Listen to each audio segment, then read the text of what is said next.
ఇవన్నీ డబ్బులు ఎట్లా వచ్చాయి? అంగిలాగుతో నేను చనిపోతాను నాకు వ్యక్తికి ఇంత డబ్బులు ఎక్కడి నుంచి వస్తున్నాయి? తీన్మార్ మల్లన్న XUV కారులో ఎట్లా తిరుగుతా ఉన్నాడు? అదే మీరు చూడండి, కొండాపూర్ షోరూంలో అది కొన్నది, దానికి ప్రతి నెల 60,000 రూపాయల EMI కడుతుంది.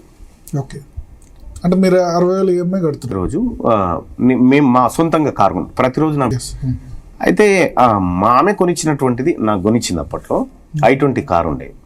i20 ఇంతకుముందు ఎలక్షన్స్ అప్పుడు నేను మల్లన్న గారి కోసం నేను క్యాటరింగ్ అది భోజనాలు పెట్టించిన అన్న నాకు ఒక 3,46,000 ఇవ్వాలన్న అని చెప్పి నాకు చెప్పడం జరిగింది.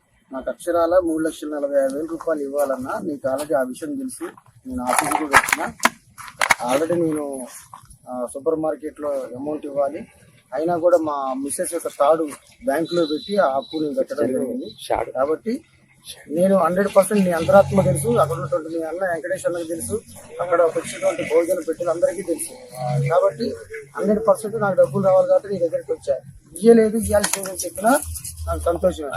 వింటున్నా, మీరు దయచేసి ఇలా డబ్బులు ఇచ్చేది భార్య తాడు కుదబెట్టుకుందంట. అంత పరేషాన్ ఆయనతో ఉన్నోళ్ళు కూడా ఇక మొత్తం అవిటోళ్ళే, ఆయన ఎంబడి ఉండరు. కాబట్టి ఇసొంటి వాళ్ళు డబ్బులు మనం ఎగ్గొట్టడు కరెక్ట్ కాదన్న.